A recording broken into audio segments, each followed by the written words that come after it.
안녕하세요. 대부분의 사람들은 리스크는 위협이라고 말하고 피해야 하는 것이라고 이야기합니다. 그러나 이 시간은 리스크는 기회다라고 이야기하려고 합니다. 왜 리스크가 기회로 생각될까요? 자, 여러분들 리스크 하면 떠오르는 이미지가 어떤 것들이 있나요? 홍수, 쓰나미, 지진 등이 떠오르죠. 1984년에 서울에 꽤 큰 홍수가 난 적이 있었습니다. 제가 살고 있던 동네도 이런 큰 홍수가 나서 인근 초등학교로 피난 간 경험이 있는데요. 자, 또 다른 인생의 리스크는 화재도 꽤 큰 인생의 리스크로 다가옵니다. 이러한 자연재해 리스크는 분명 큰 리스크인데 왠지 가까이 있는 리스크는 아닌 듯합니다.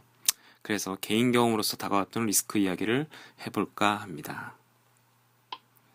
처음에 IT 업계에 들어왔을 때 야근을 참 많이 했었습니다. 그때 다녔던 회사의 자랑은 아니지만 예스24, 롯데닷컴, 인터파크 등 국내 대형 마켓플레이스를 구축하는 솔루션 회사에 있었고 매일매일 야근, 밤샘을 해도 재미가 있었습니다. 90년대 말부터 다가왔던 IT 버블이 제가 다니고 있던 회사에서도 수혜를 입어서 저는 이 회사에 다닐 때 받았던 주식과 인센티브 등으로 엄청난 부를 얻을 줄 알았습니다. 그런데 회사를 다니면서 은행에서 주식을 담보로 해서 유상증자를 받았었는데 주가가 12만 8천 원에서 약 120분의 1까지 떨어지면서 은행 대출급도 갖지 못하는 깡통 유지가 돼버린 경험이 있습니다. 이때의 교훈은 인생에서 타이밍이 정말 중요하다라는 소중한 경험을 얻었습니다. 그리고 회사 생활을 열심히 했는데 고생을 했던 경험이 있어서 이제 내 일, 내 사업을 한번 해보자라는 생각으로 보드게임 카페도 한번 운영해 본 적이 있었습니다. 그러나 회사를 계속 다니면서 운영을 했었고 그때 전문 매니저가 계속 엉망으로 관리를 하면서 뭐 친구들도 계속 어울리면서 가게가 정말 엉망으로 망해가고 있었습니다.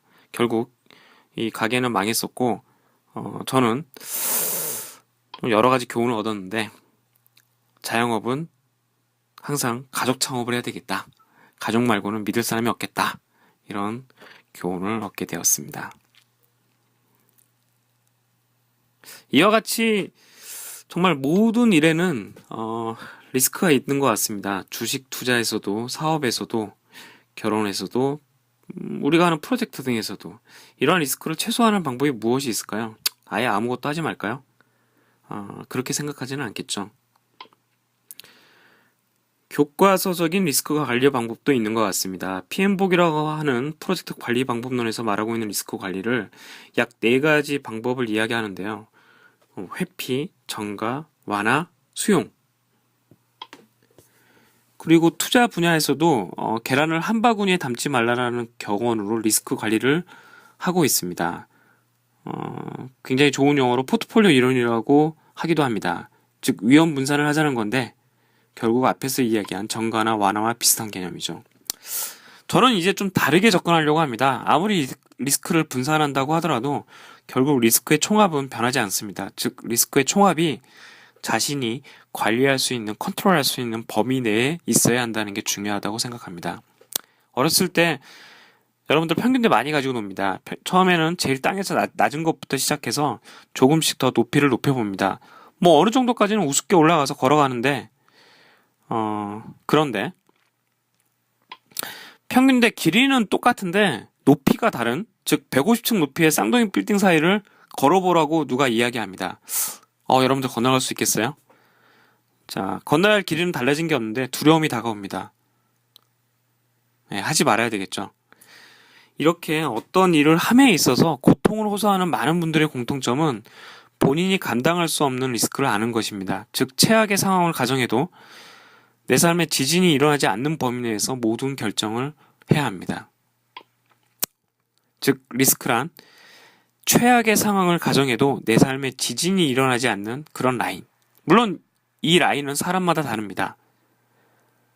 즉 이 리스크 라인은 사람마다 처한 상황에 따라 다르고 그 라인을 정확히 아는 사람은 바로 본인입니다.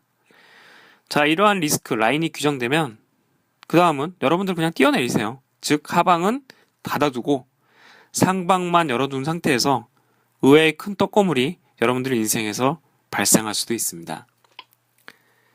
자, 마지막으로 한 말씀 더 말씀드리면 얼마 전 동양 부실 채권으로 약 1조 8천억 정도의 개인 채권자들이 억울한 사연을 뉴스에서 접했는데 이런 회사에 투자할 때는 최대로 손실 볼 수 있는 금액을 생각해서 투자해야 되겠습니다.